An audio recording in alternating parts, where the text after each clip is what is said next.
Bueno, pues buenas noches a todos y a todas. Mi nombre es Vivian Godino Villaronga, yo soy la coordinadora de la Red de Derecho, Justicia y Seguridad del Movimiento Victoria Ciudadana.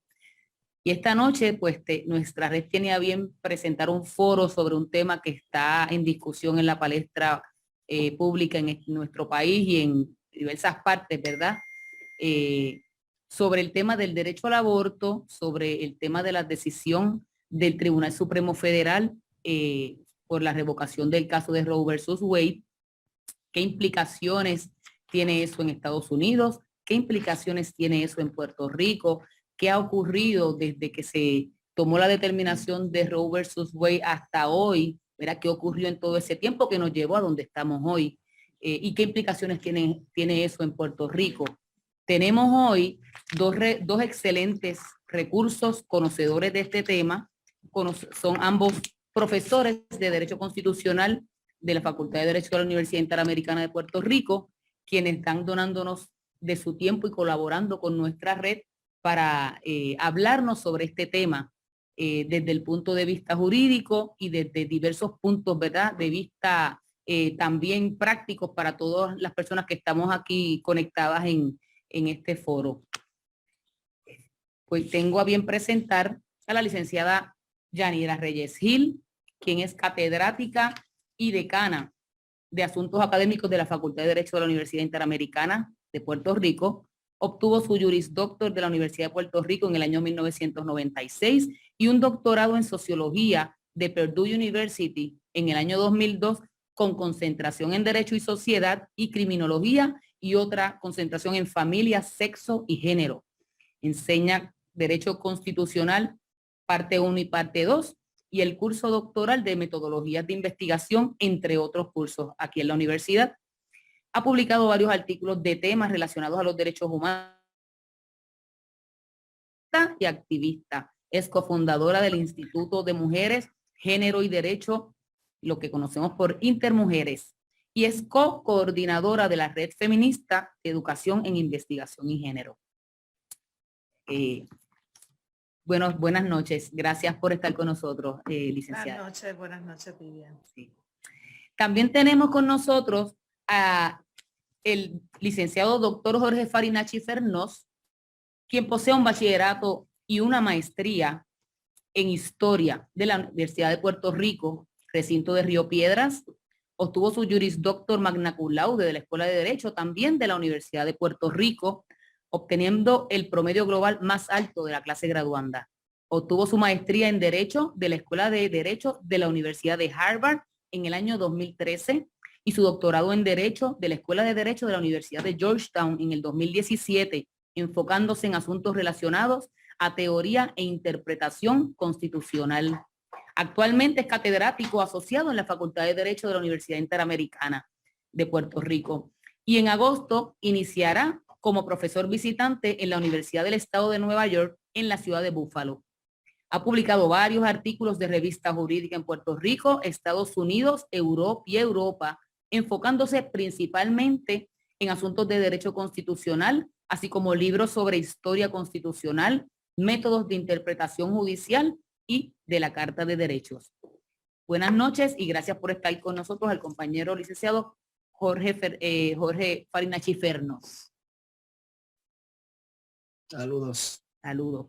Pues como ya hemos indicado, pues vamos a dar inicio a este foro y yo voy a dejarle la palabra a los compañeros, a ambos quienes ya son quienes se van a estar dirigiendo a nosotros y ya han diseñado, ¿verdad?, la manera en que van a estar dividiéndose el tema que estamos presentando en el foro de hoy.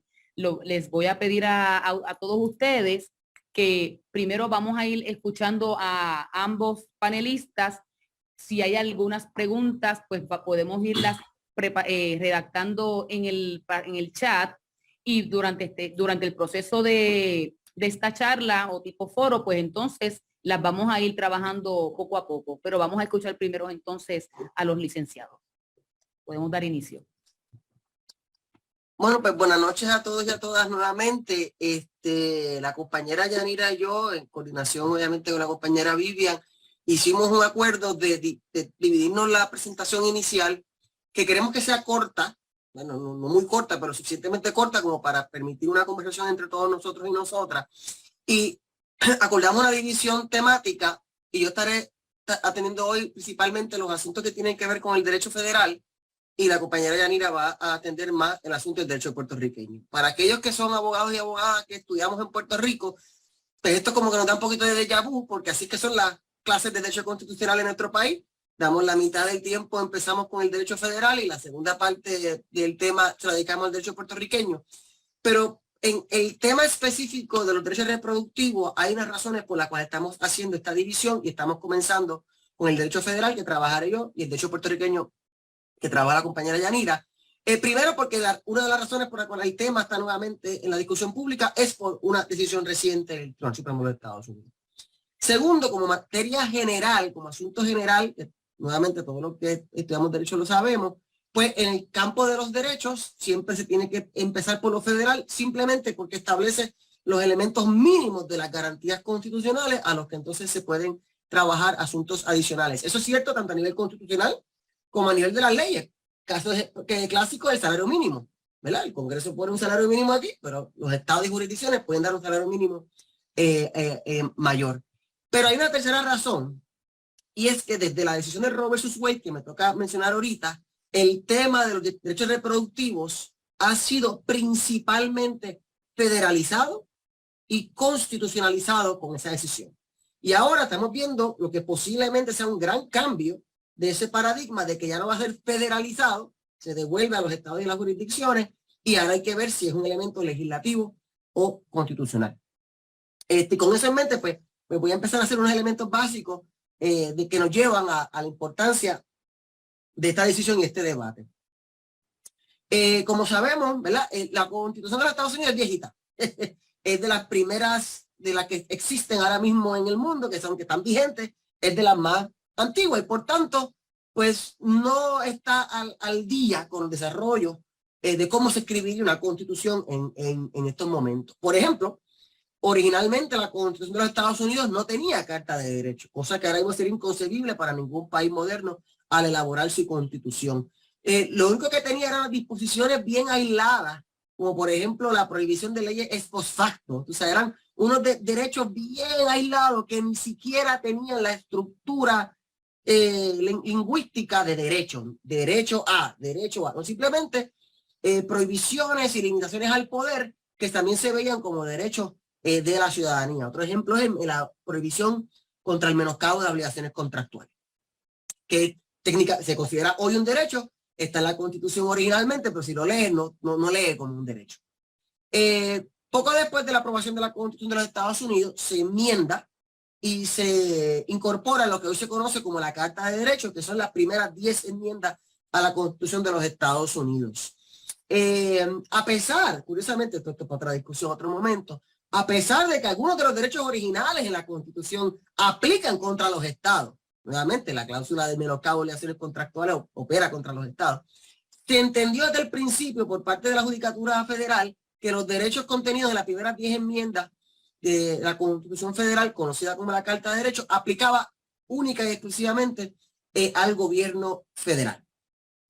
Pero después viene la guerra civil y se incorporan unas 3 enmiendas adicionales, la 13, la 14 y la 15, la más importante siendo la 14, aunque la 13 es importante porque abolió la esclavitud.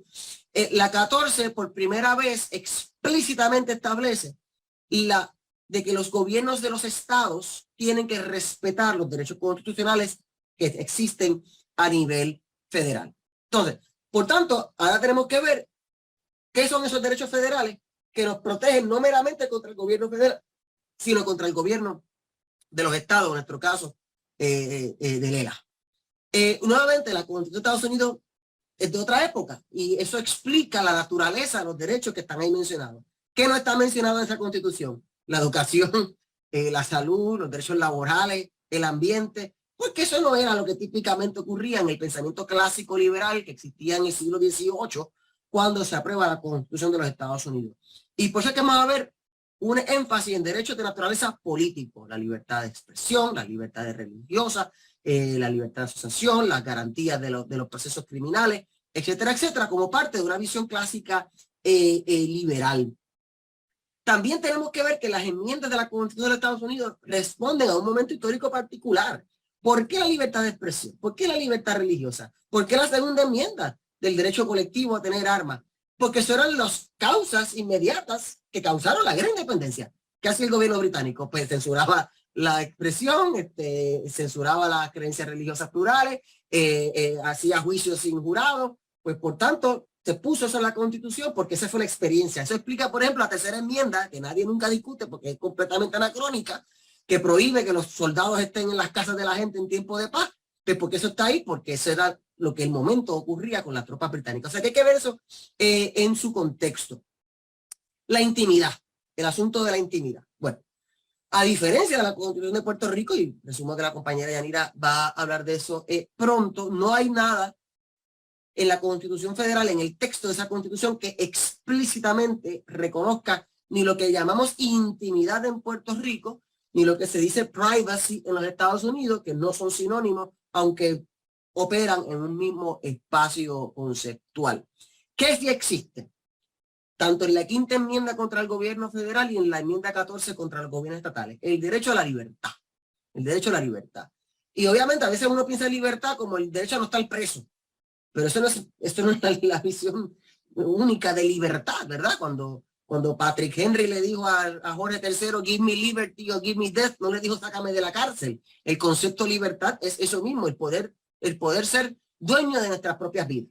Y ahí se entienden elementos como la autonomía personal y el espacio familiar.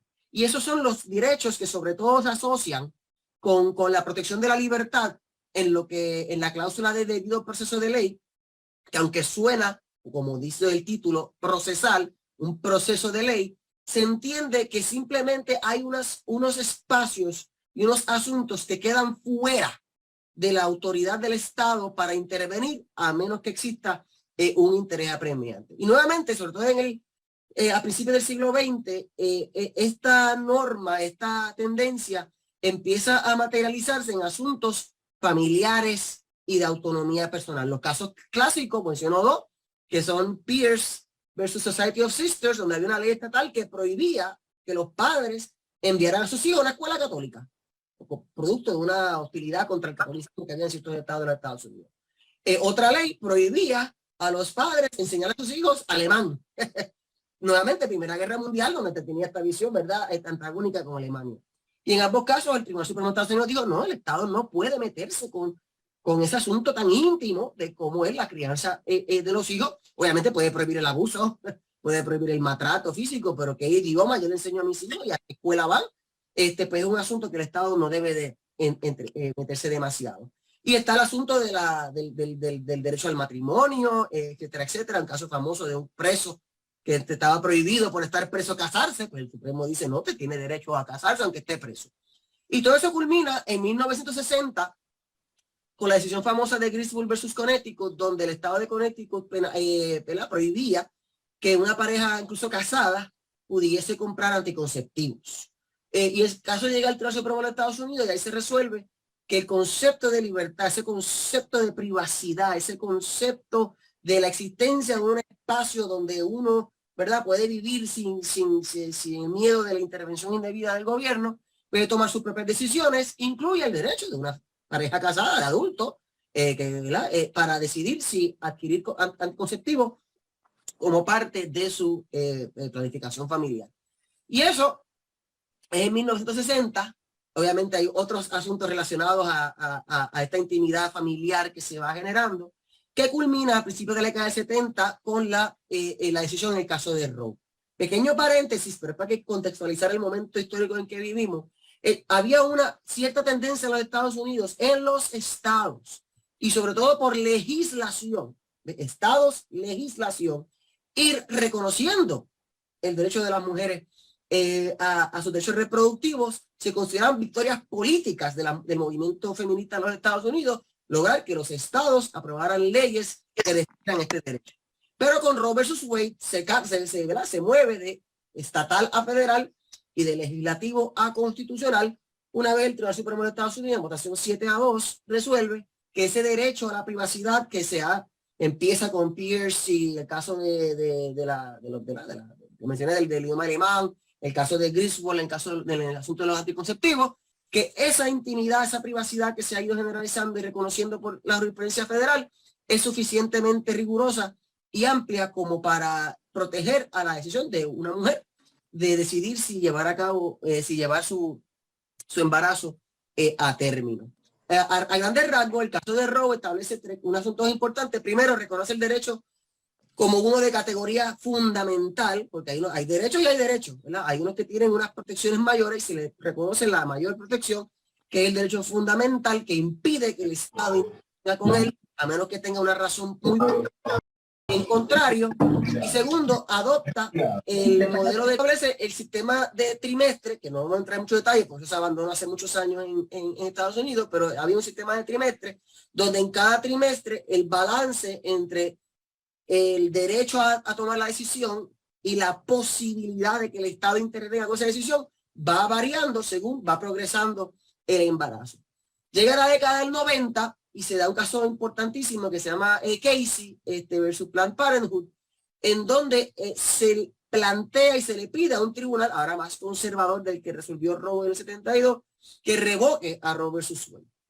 En Casey el Supremo hizo unos cambios, o sea que Roe, aquellos que somos estudiantes de derecho saben que cuando uno va a buscar un caso tiene a veces unas banderitas que nos dice cuán fuerte está el caso. Roe estaba debilitado hace mucho tiempo porque Casey lo modifica. Primero, ya no le da ese rango de derecho fundamental al derecho reproductivo de la mujer. Segundo, abandona mayormente el mecanismo del trimestre, establece como elemento clave en lo que llaman la viabilidad, que es la posibilidad de que el feto pueda vivir desprendido del vientre materno. Y tercero, establece el elemento de lo que llaman en inglés el undue burden, en español la carga onerosa. En otras palabras, que el Estado puede hacer ciertas restricciones siempre y cuando esas restricciones no constituyan una carga indebida sobre el derecho de la mujer para decidir. Y en el caso de las prohibiciones al derecho al aborto, uno, solamente pueden hacerse posterior a la viabilidad, y segundo, siempre tiene que haber una excepción para la vida y la salud de las madres.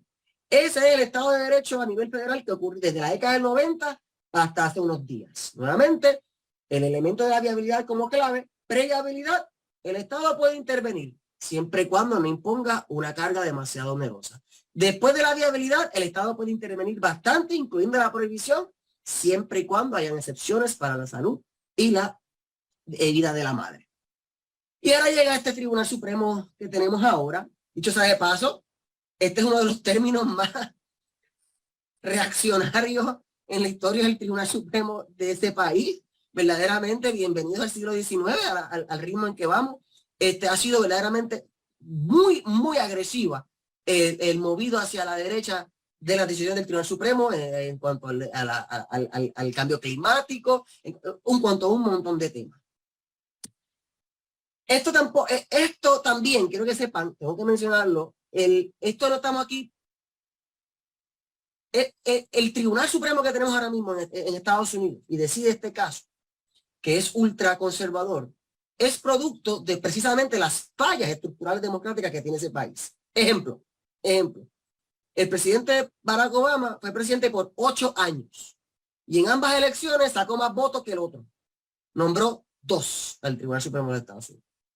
Donald Trump tuvo un término, 4 años, sacó menos votos que su contrincante y nombró 3. O sea que ya de por sí hay un problema, ni hablar de que el Senado que confirmó a esos jueces del Supremo representan una minoría de la población norteamericana, pues como sabemos el Senado se distribuye por estado, o sea que Wyoming, Nebraska y North Dakota, donde vive bien poca gente, tiene más senadores que California y Nueva York, donde vive una gran cantidad de gente. O sea que estamos hablando de un sistema de gobierno minoritario, donde una persona puede ganar la presidencia con menos votos, un Senado que representa a la minoría, nombra a 3 jueces del Supremo que ahora deciden los derechos de todo el mundo.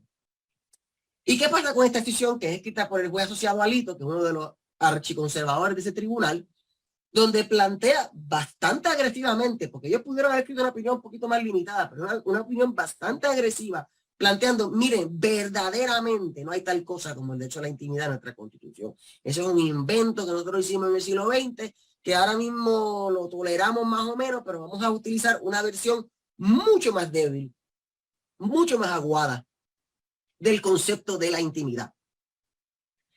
Entonces, plantean que solamente se van a reconocer como derechos relacionados a la intimidad aquellas prácticas que sean parte de una larga tradición de la nación norteamericana. Ya eso es una banderita de que la cosa va mal, porque obviamente mientras más al pasado tú vas, más conservadora va a ser la sociedad. Hay una poderosísima frase en La Disidente que escriben conjuntamente los tres jueces liberales que plantea, miren, cuando el tribunal nos dice que el pueblo aprobó la Constitución, we the people, y el pueblo adoptó las enmiendas, y el pueblo enmendó la enmienda 14, eso no es cierto, no fue el pueblo, fueron los hombres, fueron los hombres. La mitad del pueblo no estuvo envuelto en esa deliberación. O sea que hay un planteamiento también serio de los déficits democráticos que tiene esta cultura constitucional. Entonces, pues una vez el Tribunal Supremo decide que hay que ir a la historia y van tan atrás como el siglo XIII para probar que el aborto no siempre fue algo reconocido en el derecho angloamericano, pues resuelven que la Constitución no menciona el aborto, la Constitución no menciona la intimidad. Es verdad que la libertad da ciertos derechos, como el asunto que vimos de los padres criando a sus hijos, etcétera, etcétera, pero hasta ahí llega. O sea, que en otras palabras, este no fue un caso meramente que revoca el derecho reproductivo de la mujer. Este es un caso que seriamente lacera los derechos generales de la ciudadanía a su intimidad y a vivir libre de la intervención indebida del gobierno sobre sus vidas. Concepto de la autonomía, que para mí ha sido bien raro, porque tanto que los republicanos molestan de que no les gusta que el gobierno les diga qué hacer, pero no les gusta la idea de la privacidad para que el gobierno no te diga qué hacer. Eso nunca lo he podido entender. Le hacen caso omiso al asunto de stare decisis, que no es otra cosa que la norma de que una vez el tribunal resuelve algo, se respeta, ¿verdad? Porque no puede haber tanto cambio radical en el derecho, sino que uno tiene que acumuladamente respetar las decisiones anteriores. Pero aquí Roe y Casey, dos casos del Supremo de este tema, se despacharon bastante fácilmente. Y el estándar que ahora va a aplicar a nivel federal constitucional para el tema del aborto es razonabilidad. Razonabilidad.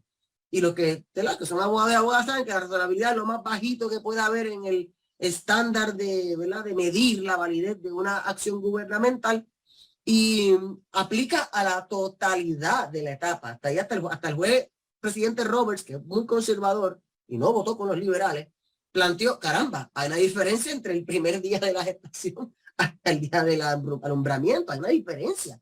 No, ahora va a ser la misma norma para los 9 meses y, no curiosamente, preocupantemente, no se plantea ahora el elemento de la salud y la vida de la madre como requisito en cuanto a, ¿verdad?, determinar la acción del Estado. Se menciona bien por encima como un asunto a resolverse. El asunto de la vida y la salud de la madre, caramba, algunos pensarían que es fundamental.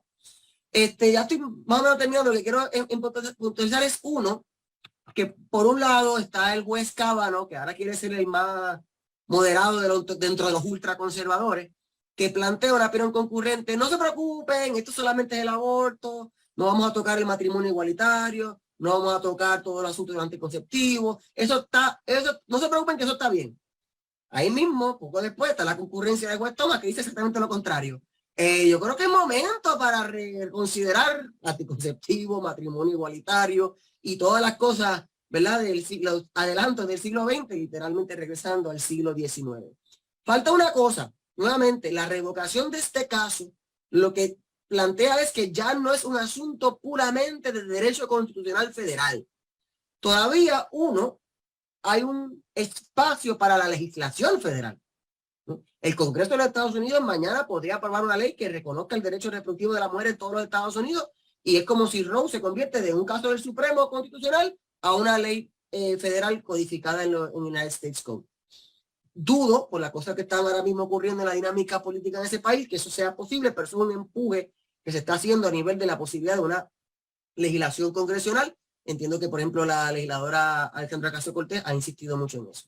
Pero suponiendo que no se logra una ley federal, pues entonces el asunto devuelve a los estados y en nuestro caso a los territorios, y ahora hay que ver cuál es la situación tanto a nivel constitucional, que es parte de la ecuación, pero también la parte legislativa porque uno no puede pensar, y yo creo que esto fue un error estratégico que hubo por muchos años, que cuando uno piensa que algo es un derecho, pues es suficiente escribir un buen caso, una buena demanda en el tribunal, un buen alegato. Y es verdad, los derechos no deben ser asuntos de legislación ordinaria, porque por eso son derechos. Pero tenemos que estar constantemente recordando que aquí hay dos espacios, ambos muy importantes. El espacio jurídico, judicial, constitucional de nuestros derechos, pero también el asunto de la discusión política, de la persuasión a nuestros compañeros ciudadanos y ciudadanas y la acción legislativa, porque si algo hemos aprendido de este caso es que no podemos confiar nuestros derechos a mayormente hombres de privilegio que están en los tribunales, y pues Puerto Rico, aunque tendremos muchas más razones textuales, estructurales, históricas a nivel constitucional de exigir que nuestro tribunal reconozca el derecho que se ha negado a nivel federal, no debemos poner mucha confianza en eso, y hay otros espacios, y me imagino que por ahí es que la compañera nos va a ir dirigiendo. Muchas gracias al compañero Farinacci Fernos, y ahora continuamos entonces con la licenciada Yanira Reyes Gil. Sí, gracias.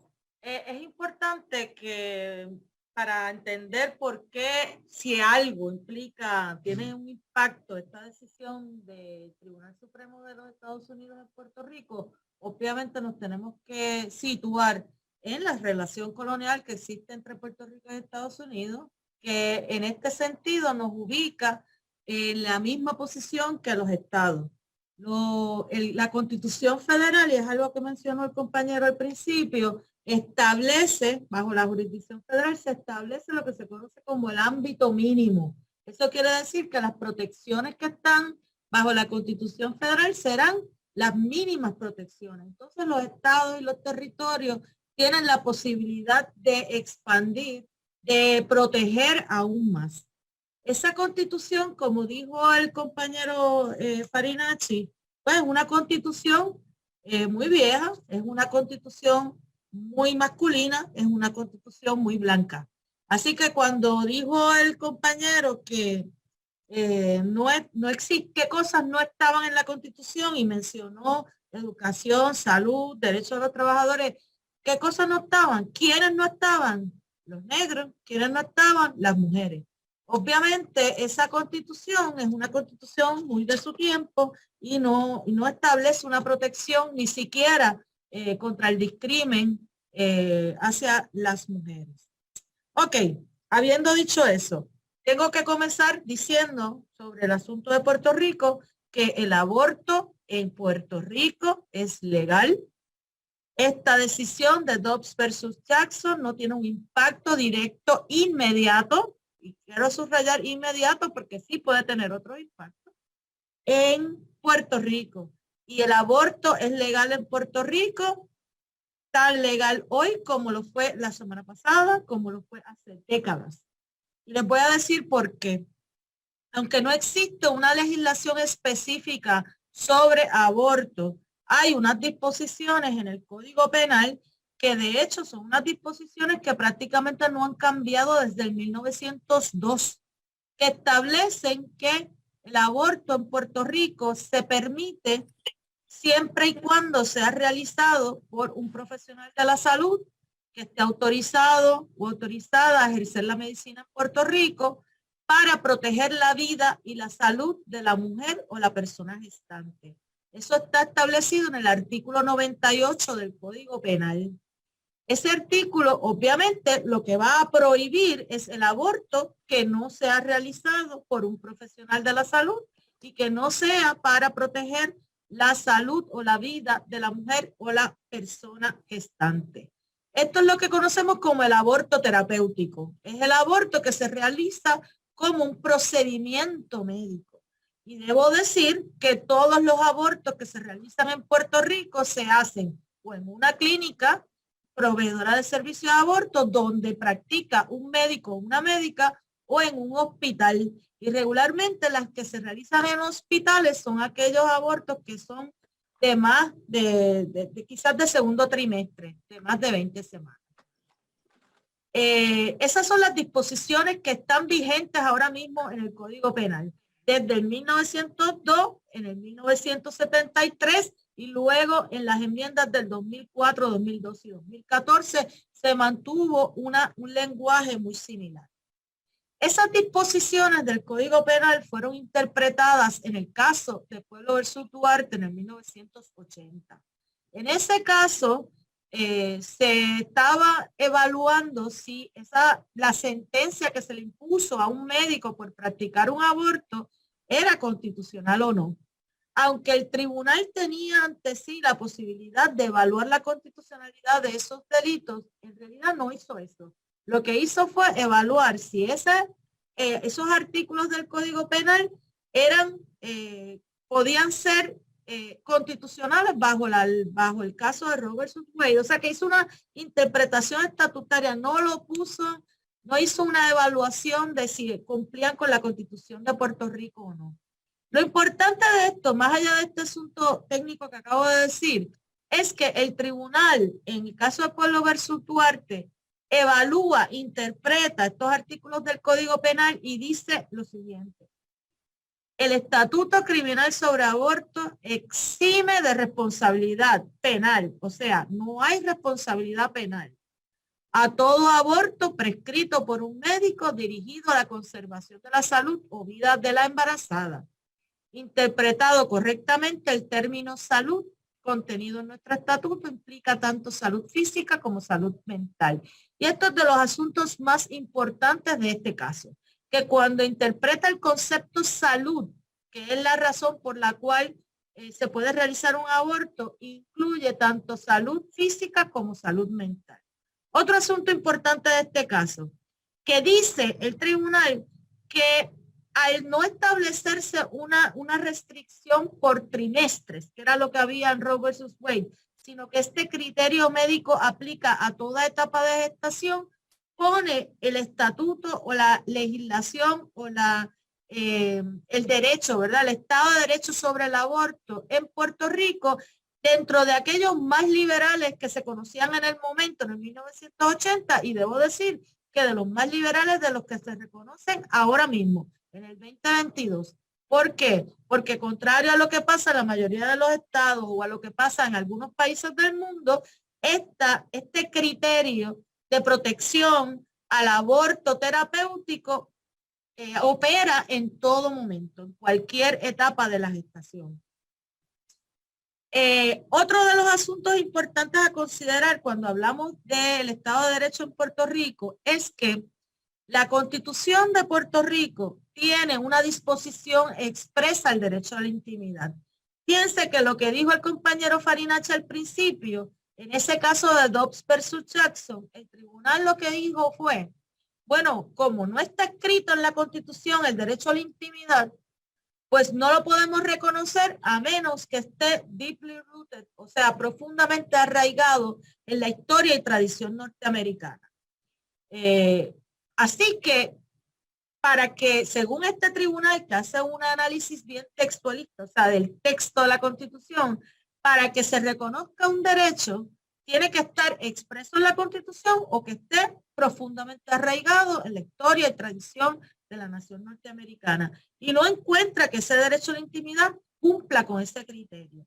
Pero eso no pasa en Puerto Rico, no pasa en Puerto Rico porque el derecho a la intimidad está específico en la Constitución de Puerto Rico, en el artículo 2, que es la Carta de Derechos, y ese derecho ha sido interpretado en innumerables ocasiones por el Tribunal Supremo de Puerto Rico para decir que ese derecho tiene raíces distintas, o sea, que no proviene de ese derecho de privacidad reconocido bajo la jurisprudencia de los Estados Unidos, sino que tiene una raíz distinta, un origen distinto. Fíjese que la primera vez que el tribunal reconoce este derecho a privacidad, en el caso que mencionó el compañero de 1965, que fue Griswold versus Connecticut, nuestra Constitución es previa, es en 1952, y dice el propio tribunal que la base, el origen, la fuente de este derecho a la intimidad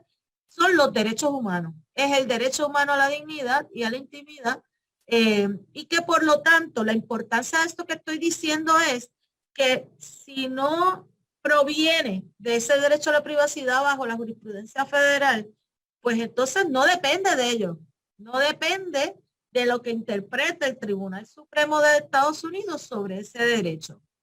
Ese derecho a la intimidad en Puerto Rico es la base que permitió que el tribunal reconociera el divorcio por consentimiento mutuo, que permitiera proteger decisiones sobre crianza, sobre la lactancia, para proteger la imagen propia, para proteger nuestra información personal, las conversaciones privadas, la tranquilidad en el hogar, hasta para rechazar tratamiento médico. Fíjense que el tribunal en Puerto Rico se reconoce que ese derecho a la intimidad es tan amplio que protege aquellas decisiones que tienen que ver con nuestra vida, nuestro cuerpo, nuestra salud, hasta el punto de que usted puede rechazar tratamiento aunque eso provoque su muerte. Eso quiere decir que es un derecho muy amplio y que, contrario a lo que pasa con los derechos bajo la jurisdicción federal, este derecho, y con la mayoría de los derechos en Puerto Rico, este derecho incluso opera ante personas privadas, o sea que usted lo puede reclamar hasta ante un individuo. Este derecho, como dije, es mucho más amplio, es más sólido y tiene raíces distintas. Además, en Puerto Rico hay un reglamento del Departamento de Salud, que es el reglamento 7654, que establece los criterios para que existan, para regular las clínicas proveedoras de servicios de aborto. Así que de nuevo, en Puerto Rico no se realizan abortos que no sean por un médico certificada, que se hacen en la mayoría de los casos en clínicas que están reguladas por el Departamento de Salud o en hospitales que obviamente siguen todos los reglamentos que operan en los hospitales. Así que esto quiere decir que en Puerto Rico tenemos esas disposiciones que regulan el aborto, que permiten el aborto terapéutico desde hace décadas. Esto que estoy diciendo, que el aborto es legal, que esta decisión no tiene un impacto directo, no quiere decir que podamos quedarnos cruzadas y cruzados de brazos. ¿Por qué? Porque va a haber una agenda, existe una agenda, ya va a haber una intención por parte de sectores conservadores y sectores fundamentalistas en Puerto Rico de regular el aborto y van a aprovechar esta coyuntura, ¿verdad?, de que se revocó el caso Roe versus Wade para plantear que es necesario que en Puerto Rico se regule el aborto para prohibirlo o para restringirlo.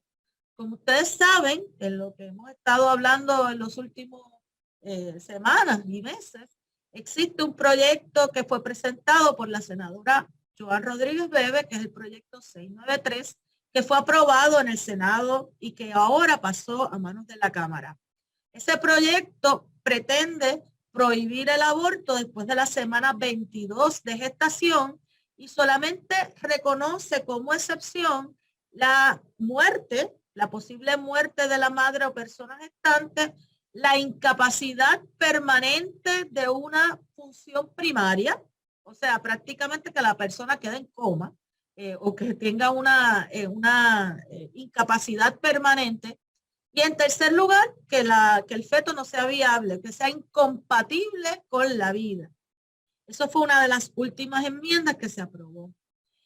Este no es el único proyecto que está presentado en la legislatura. Hay sobre 10 proyectos en estos momentos que amenazan el derecho al aborto. No voy a mencionarlos todos porque son muchos, ¿verdad? Y tendría que dedicar demasiado tiempo a eso. Pero sí les voy a mencionar los más peligrosos a mi entender. Está el proyecto de la Cámara 1084. Ese es el proyecto que presentó la representante Lizy Burgos, que pretende prohibir el aborto después de que se sienta el latido del corazón. Eso ocurre regularmente en la semana 6. Esto quiere decir, probablemente la mayor parte de las personas no se enteran que están embarazadas para la semana 6. Esto es prácticamente una prohibición absoluta al aborto. Pero no solamente eso, sino que añade que cualquier persona que entienda que ha sido afectada por un aborto puede buscar una indemnización en daños de hasta de no menor de $25,000.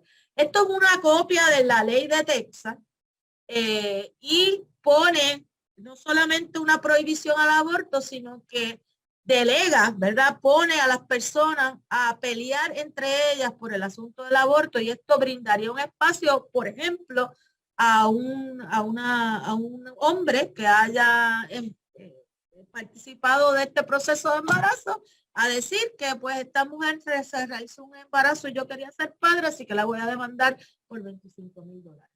Esto es muy peligroso. También la representante Lizy Burgos, como ustedes quizás escucharon, la semana pasada presentó un proyecto de duración muy breve, porque lo retiró, un proyecto en el que pretendía criminalizar el aborto al punto de que una persona que se realizara un aborto podía tener una sentencia de hasta 99 años de cárcel. Aunque este proyecto fue retirado, demuestra cuál es la intención. ¿Cuál es la intención de estos sectores conservadores? La intención es controlar el cuerpo de las mujeres, controlar la vida, obligar a las mujeres a parir y criminalizar la conducta que tiene que ver con el control del futuro y de las decisiones sexuales y reproductivas.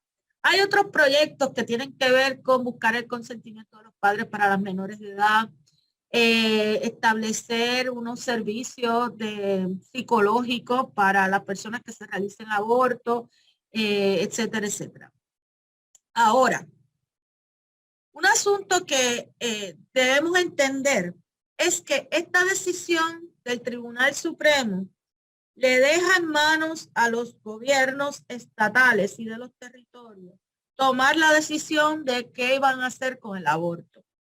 Algunos estados van a decidir prohibir el aborto.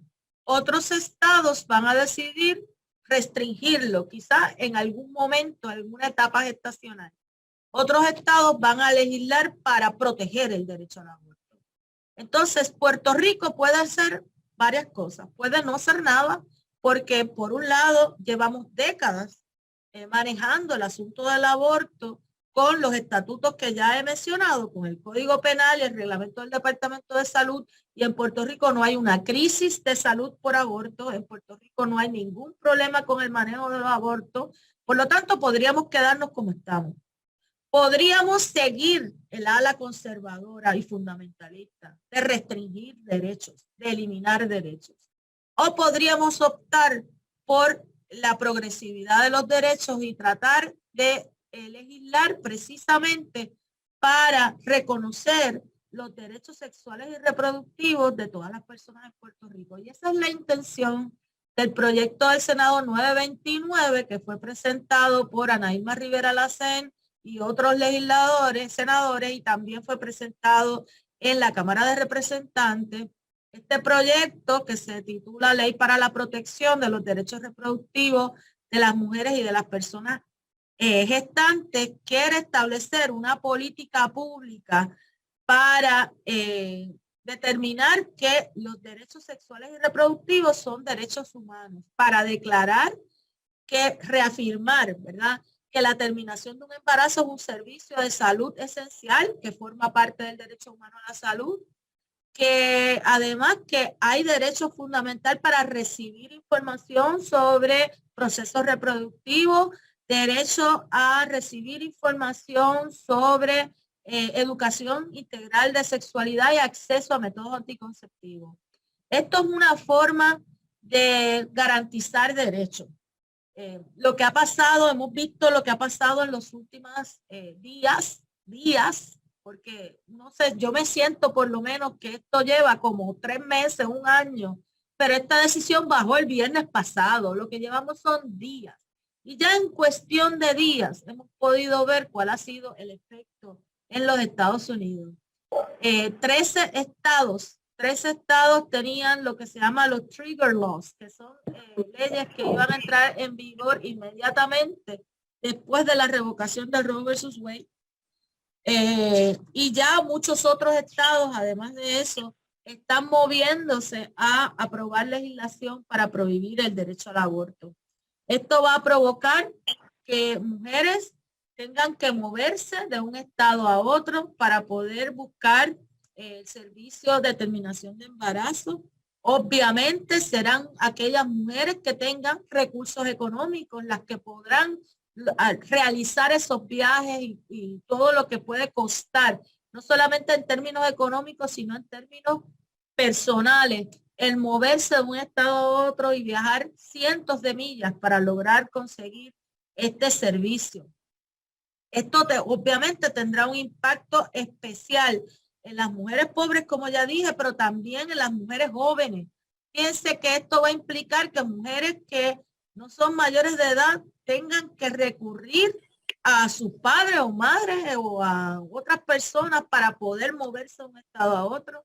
Mujeres y personas gestantes que son víctimas de violencia doméstica, que tampoco tienen la capacidad necesariamente de escapar para buscar un aborto. Mujeres que son víctimas de agresión sexual, las mujeres negras, las mujeres latinas.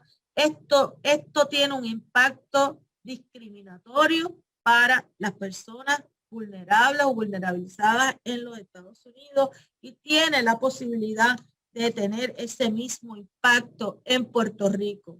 Porque de lograrse esta limitación al derecho al aborto, digamos solamente la que está contenida en el proyecto 693, tendrá una implicación también directa en las mujeres pobres, en las mujeres negras, en las mujeres jóvenes, en las mujeres que son víctimas de violencia doméstica o de agresión sexual.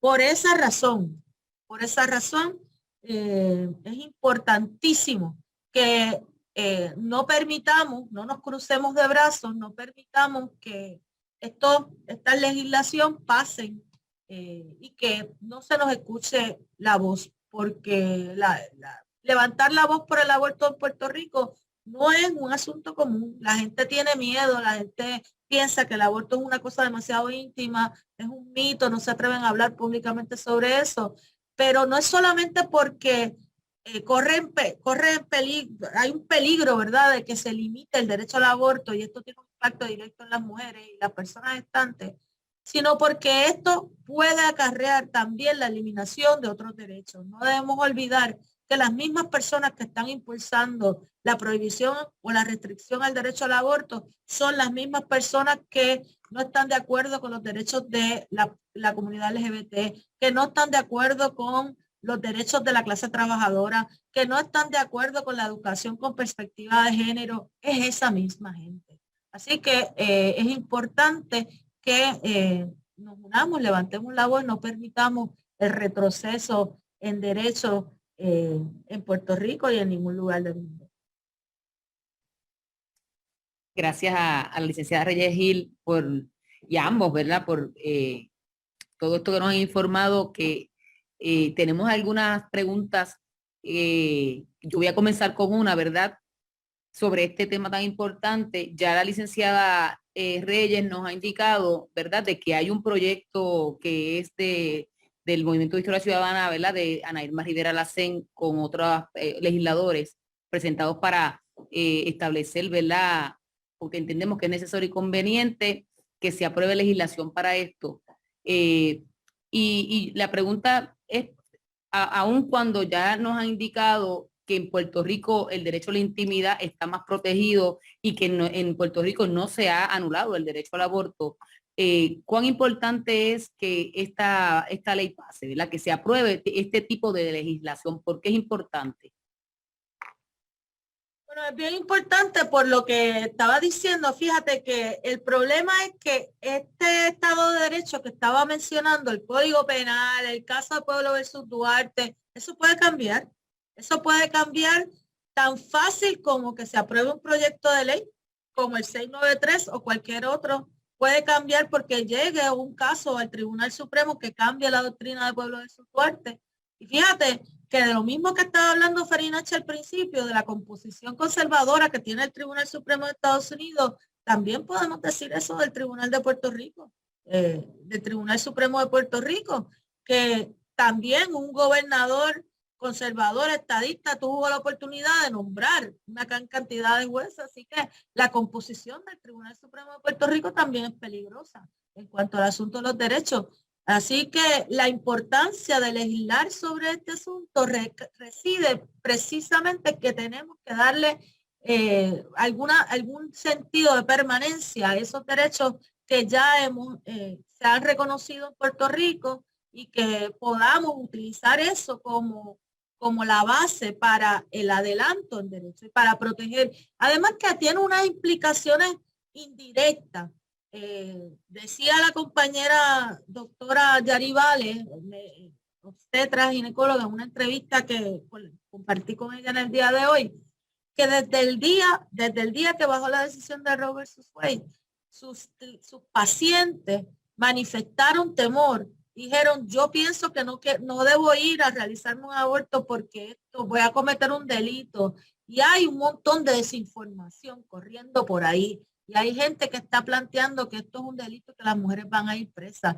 Y eso provoca que las personas no acudan a obtener servicios de salud. Y además puede también provocar que personas que están trabajando en las clínicas de servicio de aborto también cierren sus puertas precisamente por temor a la represión que puede ocasionar este asunto.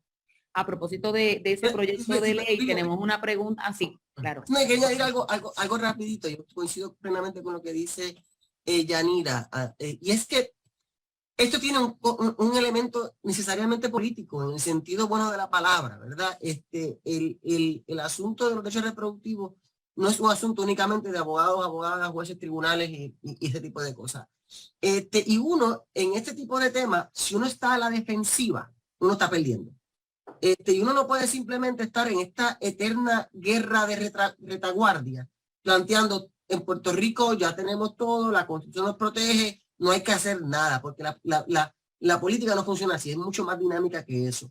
Yo creo que es importante plantear que, imagínate que esto se ocurre ahora mismo con la pena de muerte.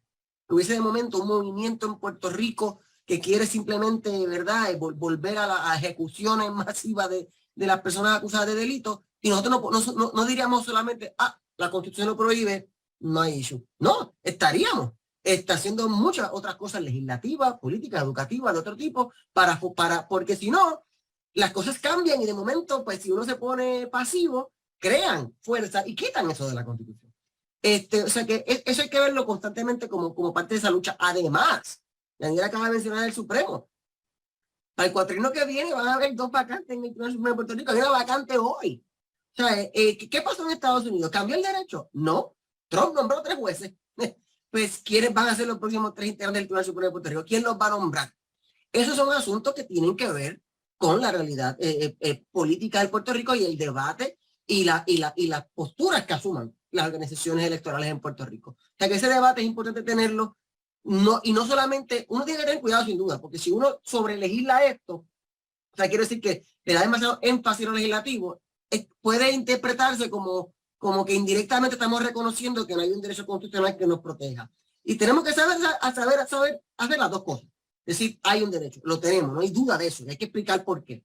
Pero hay que también ir a la ofensiva en el campo legislativo, en el campo educativo, en el campo político, en el campo electoral, porque eso va a ser parte de un debate que va a continuar, que no se va a resolver en esta sesión legislativa, ¿qué va a pasar en la próxima? Y si los sectores, y si el Proyecto de Dignidad logra una mayoría en la Cámara Legislativa el cuatrienio que viene. Eso tiene consecuencias. O sea que hay que verlo también desde esa perspectiva de que esto tiene que ser algo activo. Y no es meramente un asunto de si el aborto es bueno o malo. Ese no es el debate. Es un debate sobre quién decide. ¿Quién decide? Y hay 2 posibilidades. O el Estado o cada individuo, en este caso la mujer y la persona gestante. Tan sencillo como eso. Y eso es un principio que hay que defender, de que independientemente de la posición personal que uno pueda tener, y hay mujeres que legítimamente dicen, yo no lo haría. Pues fantástico, ¿qué tú hiciste? Decidiste. Claro. Y esta es la proposición que tenemos que defender, la idea de que aquí somos, o sea, caramba, Movimiento de Victoria Ciudadana, la idea de que el ciudadano es el centro de la decisión de la vida personal de cada uno, y no que una persona le imponga a otro cómo vivir su vida. Claro. La lucha de todos los ámbitos y todas las trincheras. Hay una pregunta que nos están enviando por Facebook Live de Alfonso Rodríguez, la voy a leer. ¿Retiene el proyecto radicado por la senadora Rivera Lacén el requisito de que los abortos se practiquen bajo el criterio de que sea terapéutico únicamente? Sí, lo reconoce como un derecho de salud, como un servicio de salud esencial. Mantiene el asunto de que sea un aborto terapéutico. Fíjense que lo importante de esto, y siempre lo hemos dicho los grupos que trabajamos con el asunto del aborto, es que el aborto tiene que verse como un procedimiento médico. Lo que no queremos es que hayan abortos inseguros. Hemos visto que cuando se trata de prohibir el aborto a nivel legislativo, no produce una reducción de abortos, lo que produce es muertes, lo que produce es daño a la salud y a la vida de las mujeres y las personas gestantes. Así que lo que estamos buscando no es que los abortos se realicen al garete, que los abortos se realicen en cualquier lugar, ¿verdad? Que se realicen de forma segura, de forma accesible, y que podemos de esa forma proteger la vida, realmente proteger la vida de las mujeres y las personas gestantes en Puerto Rico. Tenemos una pregunta, tenemos la mano levantada de Miosoti Bonilla, la compañera Bonilla, bienvenida, Miosoti. Saludos. Puedes hacer tu pregunta, sí. Sí, bueno, tengo como miles, pero bueno, el tiempo apremia. Gracias por el tema, primero que nada. Excelente en estos momentos.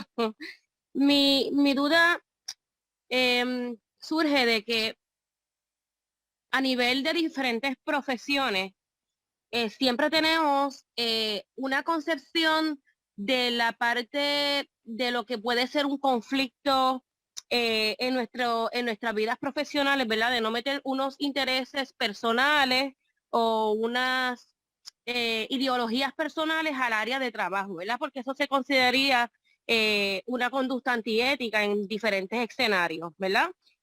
Si eso ocurre de esta forma, a veces yo me pregunto por qué razón, porque es que lo veo tanto en diferentes proyectos, no solamente en esto, por qué razón esto no le aplica a ninguno de nuestros legisladores aquí, sobre que dejen en su casa y en su gaveta sus intereses personales y a la hora de adjudicar su traje de legislador, whatever el título que tenga del gobierno de confianza, etcétera, se ponga el traje que está representando y sea uno que no sea, como nosotros diríamos en el área profesional, antiético, sino, ¿verdad? Porque si no, tendríamos no solamente este issue, sino otros issues más adicionales que son personales de las creencias de las personas, traerlas a la población completa. Ese es un pensamiento que tengo y se los dejo ahí para ver de qué forma en algún momento hacen algo. Sin embargo, una situación que veo es, si yo estaba escuchando a Ferinashi, y me parece como estas últimas expresiones que hizo, me hizo moverme a un pensamiento, quizás un tweet que hice hace poco, de que si realmente estamos, ¿de qué forma nos podemos no defender, sino estar a ese nivel de evitar un daño mayor y de que nos quiten derechos constantemente cada vez que a alguien le surja algo personal ideológico? Yo tengo que pensar que si la forma que se está usando es el ataque por la cuestión fundamentalista a quitarnos derechos o a ir en contra de las comunidades LGBT, además del aborto y otras áreas, hay que a veces ir hacia donde les duele y no les gusta que se metan. Siempre yo he dicho esto desde muchos años atrás, en mis pensamientos. Si la buena idea de la separación de la iglesia del Estado y de que si la iglesia se mete con el Estado debe de meterse en la iglesia.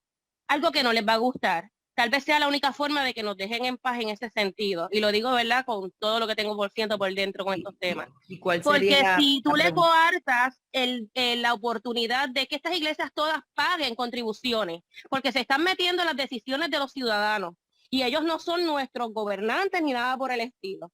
Si se están metiendo en mi casa y en lo que yo hago en mi cama y en lo que yo hago con mi cuerpo, yo entiendo entonces que el Estado debe de hacer exactamente lo mismo con las iglesias, que entonces si nos están diciendo qué hacer, se están metiendo con los ciudadanos. Si se meten con los ciudadanos y están tomando decisiones por los ciudadanos, entonces deben de pagar contribuciones porque están metiéndose en unos asuntos fuera de sus áreas, de sus púlpitos. Y me hace, y disculpa que te interrumpa, Ajá. pero si tienes una pregunta específica tanto para Farinacci como para la licenciada Sí, Reyes, me gustaría que la saber, hiciera para si no dar la oportunidad a otros. Gracias. Yo quisiera saber si dentro de este mismo pensamiento que tengo sobre eso que está ocurriendo, dentro del tema del aborto, ¿existe alguna medida que se pueda adjudicar para contrarrestar lo que tal vez quieren entonces a partir de lo que ocurrió en Estados Unidos, aplicar en Puerto Rico? Si hay alguna oportunidad de contrarrestar eso que se pueda aproximar porque ya se está observando el movimiento. ¿Si hay alguna forma de contrarrestarlo? Ya que aparentemente las decisiones vienen más que un derecho a la vida, es un derecho a meterse, a meternos unas ideologías y unas cuestiones religiosas. Claro. Sí, yo solamente quisiera reaccionar a lo primero que dijo la compañera y tal vez Yanira puede atender lo segundo y quiero contestar las dos en una. Porque por un lado, entiendo la proposición de la compañera, o sea, por un lado es legítimo que los legisladores y legisladoras lleven sus opiniones a la legislatura, ¿verdad? Eso es parte del proceso legislativo y democrático. Ejemplo, la reforma laboral. Pues obviamente si un legislador viene de una visión ideológica patronal, una visión ideológica económica de que entiende que eso está muy bien y que el capitalismo tiene que ser desmedido y hacer lo que le da la gana, pues es su posición. Hay unos sectores que creemos más en la cuestión de la solidaridad y los derechos de la gente que trabaja, los derechos de los trabajadores, y defendemos eso. Eso es legítimo. El problema es cuando el planteamiento personal que yo traigo atenta contra la naturaleza plural de la sociedad, que intenta afectar la diversidad de pensamientos que se tienen en una sociedad. Porque una cosa es la relación obrero-patronal que tiene un impacto, ¿verdad?, en público, otra cosa es la vida privada mía.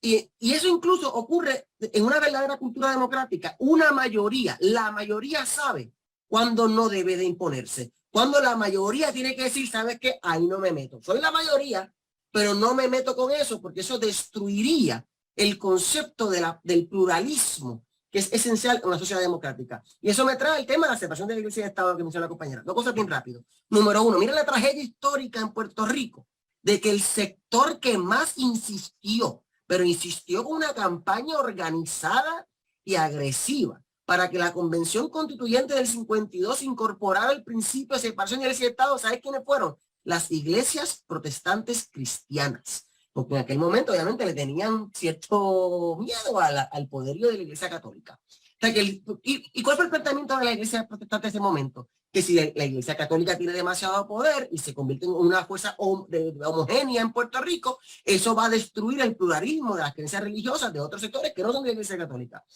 Pues caramba, cuando estás en minoría y tienes esa posición, debes tener la misma posición cuando estás en ascendencia. Porque tienes que reconocer que la separación de Iglesia y Estado en ambas direcciones es importante para la democracia. Es bueno que el Estado no se meta y empiece a nombrar obispos y a sacar pastores y a decidir cómo son las elecciones para pastores en las iglesias. Eso es bueno, que el Estado no se meta con eso, porque las iglesias tienen que tener su espacio de desenvolvimiento. Pero también tiene que ser al revés, ¿verdad? De que no se intente a través de la maquinaria del Estado intentar crear una visión homogénea de lo que es la vida, la moral, la ética y la forma en que la gente vive su vida. Otra cosa, el asunto de la tributación de la iglesia, que eso no tiene nada que ver con la separación de iglesia y Estado. La razón por la cual no tributan las iglesias no tiene nada que ver con eso. Eso es una decisión de la legislatura y pues mala decisión. Pero el principio de separación de iglesia y Estado es uno que hay que defender. Y hay que defenderla en ambas direcciones porque al tú mantener el Estado laico y al tú mantener las iglesias sin la intervención del Estado, lo que permitía en los siglos pasados que el Estado literalmente le impusiera a las congregaciones sus reglas y sus dirigentes, eso es bueno. Eso es bueno para la democracia. O sea que hay que recordarle incluso a los sectores religiosos en Puerto Rico que la separación de iglesia y Estado es bueno para todos los elementos de esa ecuación. Sí, voy a contestar la segunda pregunta de la compañera, pero también quiero mencionar algo sobre este asunto de la separación de iglesia y Estado. Es importante algo que mencionó el compañero, la separación de iglesia y Estado en realidad se constituye precisamente para proteger a las iglesias, ¿verdad? Particularmente a las iglesias y las religiones que no son las religiones dominantes. La idea es que el Estado no tuviera no estableciera una religión específica y eso discriminara contra otras religiones. Así que se ha tergiversado un poco ese asunto de la separación de iglesia y Estado. Las iglesias mismas son las que entonces empiezan a pedir que no haya separación de iglesia y Estado. De hecho, hay un programa, no sé si existe todavía, un programa de radio de sin separación de iglesia y Estado. Es un disparate histórico, ¿verdad? Porque realmente eso afectaría a las iglesias, particularmente a las iglesias que no son las iglesias que establezca el Estado, que favorezca el Estado. Entonces, eso también tiene un asunto de hasta dónde puede llegar la iglesia en el proceso de la discusión pública.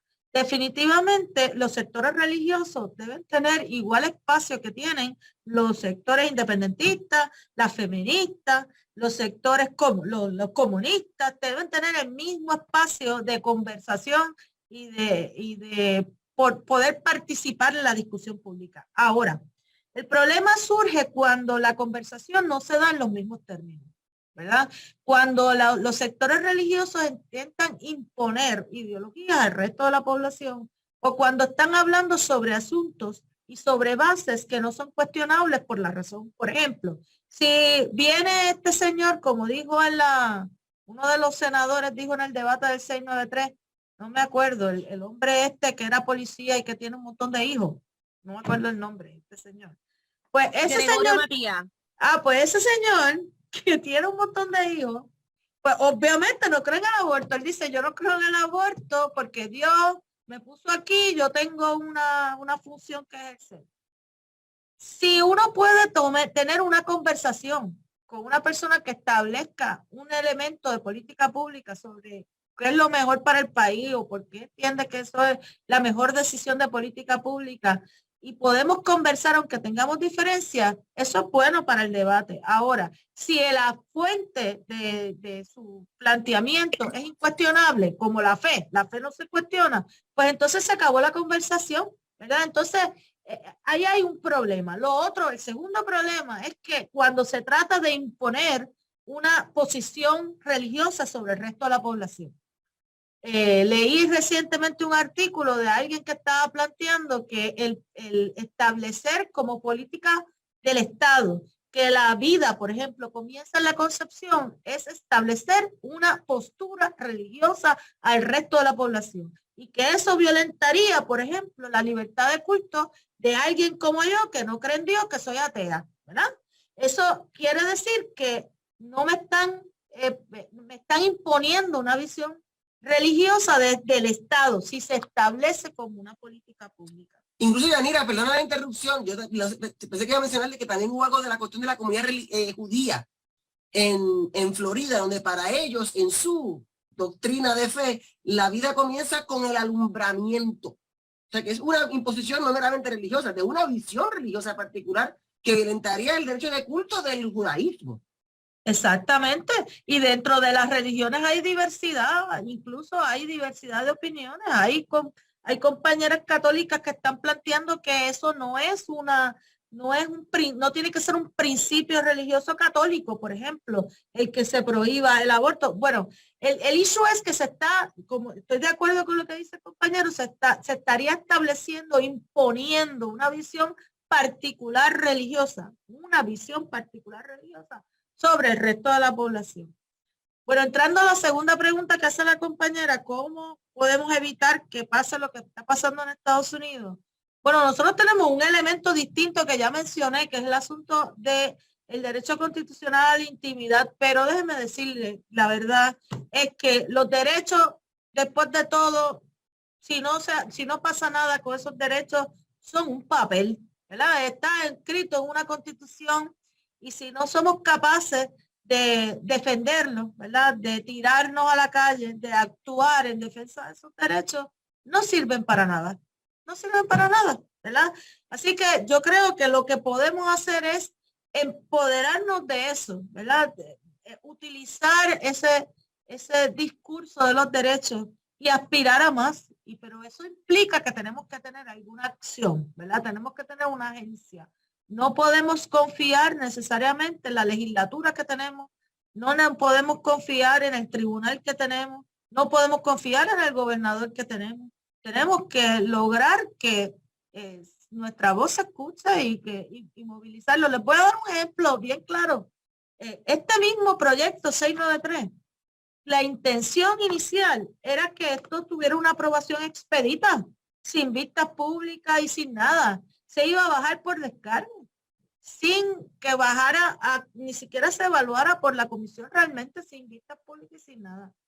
Fue la oposición de los sectores feministas en este país que logró que ese tramo de esa aprobación expedita cambiara. Al final, pues igual se aprobó en el Senado, pero no se aprobó de la forma abrumadora y aplastante que se iba a aprobar si no hubiéramos levantado la voz. Y yo estoy confiada en que vamos a lograr también que se caiga, que se muera en la Cámara de Representantes. Pero eso implica que tenemos que movernos, tenemos que actuar para lograr eso. Hay una pregunta también por Facebook de Alfonso Rodríguez que dice, dado que el 693 aparentemente se conforma a la jurisprudencia de Roe versus Casey, eso es lo que dice aquí, ¿verdad? ¿Podría enmendarse para resolver los asuntos que limitan el fin del aborto terapéutico y restricto que se busca en el proyecto de la senadora Rivera Lacén? ¿Se entendió? ¿Verdad? Yo entiendo más o menos, pero primero sí. quiero aclarar que el proyecto 693 no necesariamente sigue lo que establece Planned Parenthood versus Casey, porque en Planned Parenthood versus Casey, como dijo el compañero, se establece una excepción no solamente por la vida, sino por la salud.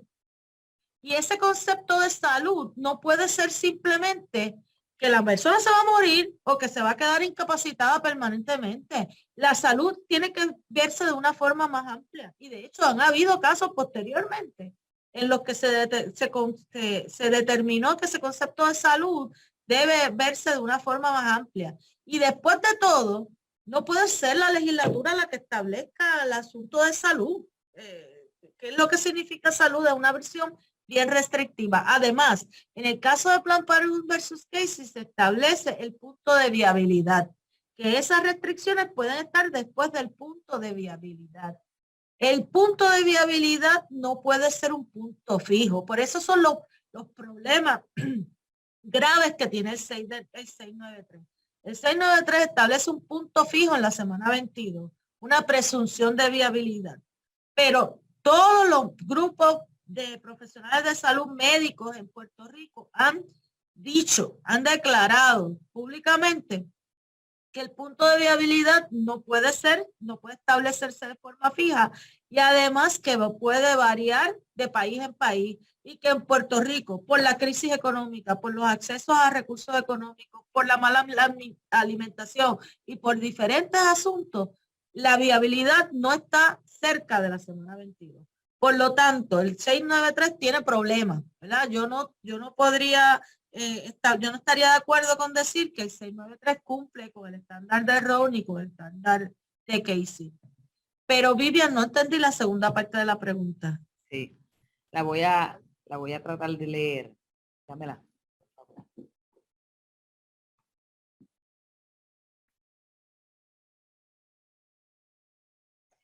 Bien. Ya, esa era la premisa que ya se explicó, ¿verdad? Que no es tan correcta la premisa, pero la voy a volver a leer. Dado que el 693 aparentemente se conforma a la jurisprudencia del caso de Casey, ¿podría enmendarse para resolver los asuntos que limitan el fin del aborto terapéutico y restricto que se busca en el proyecto de la senadora Rivera Lacén? Enmendarse el 693 para que el aborto no sea restricto, que tenga una fecha, ¿verdad? Pero es lo que debo entender, ¿verdad? Vamos a ver. Lo que existe ahora mismo en Puerto Rico es que el aborto está permitido siempre y cuando sea realizado por un profesional de la salud para salvar la salud física o mental y la vida de la persona embarazada. Eso aplica a toda etapa de gestación. Eso es lo que llamamos el aborto terapéutico. El proyecto de Ana Irma Rivera Lacet busca legislar eso mismo, ¿verdad? Que el aborto sea considerado como un derecho de salud y que igual aplique en cualquier momento de gestación. No sé si lo que la persona nos está planteando es que pueda establecerse una etapa gestacional en la cual, después de la cual no se pueda realizar ese aborto. Pero mi planteamiento ante esa postura es que no hay necesidad de establecer ese límite a la etapa gestacional. Y le voy a decir por qué.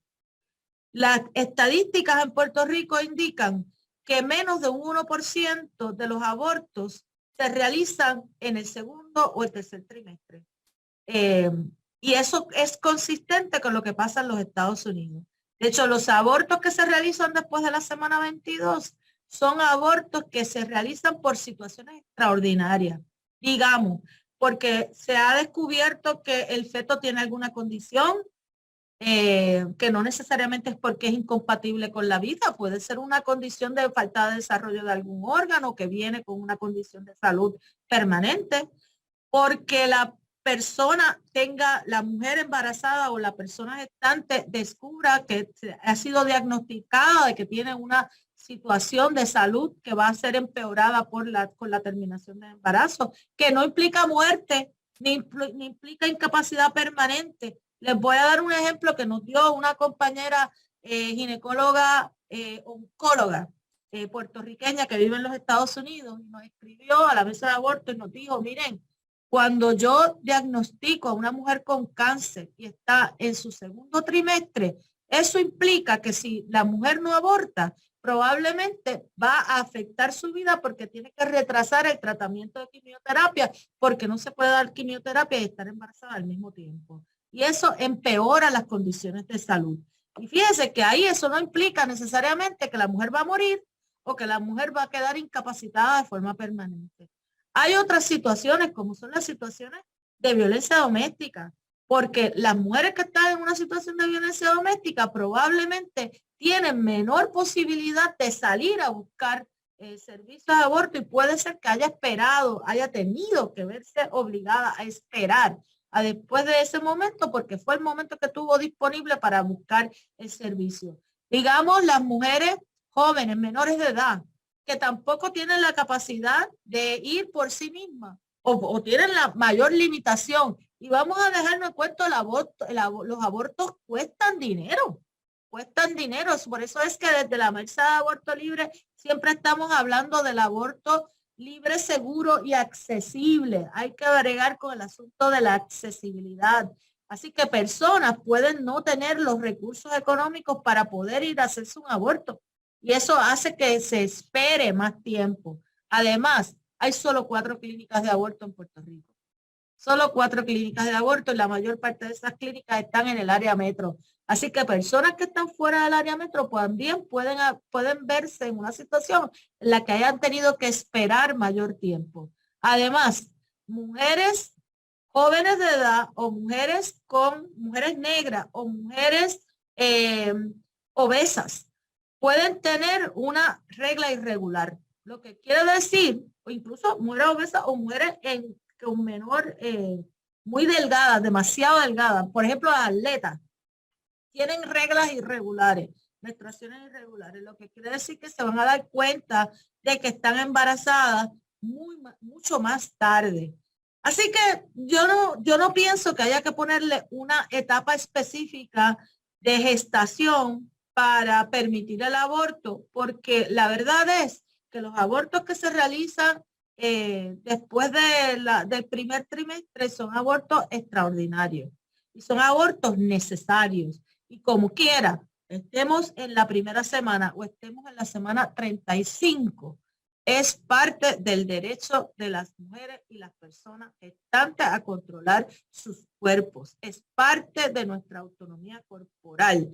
Es parte de nuestra dignidad y afecta nuestra capacidad de ser ciudadanas plenas. yo quiero enfatizar algo que dijo Yanira ahí, porque hay una parte de la pregunta, si es que la entendí bien, que creo que hay que cuestionar un poco.